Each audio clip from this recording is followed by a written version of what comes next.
Pour en arriver à mettre en place cette transformation, nous amorcerons des travaux majeurs dès cette année.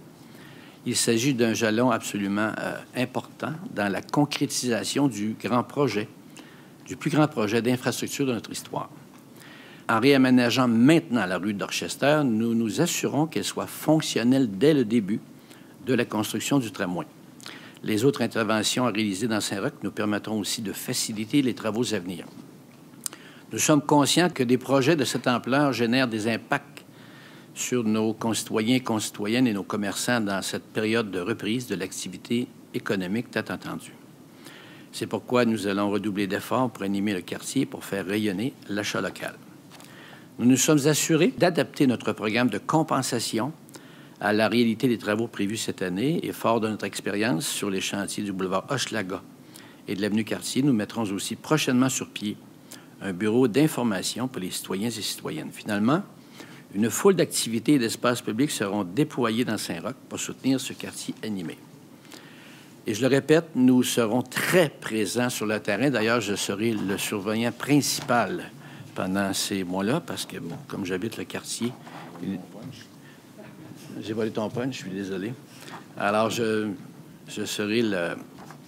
C'est moi qui serai en charge de la vigie à Saint-Roch.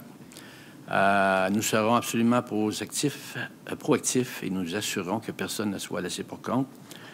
Nous aurons 8 places éphémères dans Saint-Roch cet été. C'est exceptionnel et c'est voulu ainsi pour tenter de faciliter la vie de famille et la vie en général dans le quartier l'été prochain.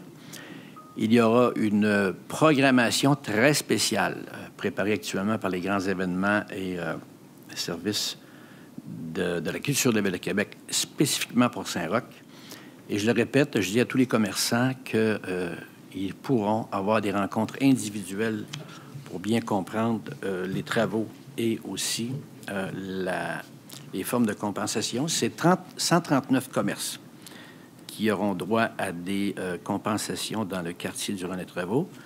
Je veux ajouter aussi qu'il y aura un volet où on considérera très spécialement la clientèle itinérante du quartier pour s'assurer qu'il n'y ait pas d'impact ou qu'il y en ait le moins possible pour eux. J'ai vraiment l'impression que tout a été mis en place pour faire en sorte que ces travaux plutôt invasifs puissent se vivre le plus facilement possible. Et s'il faut faire d'autres choses, on le fera.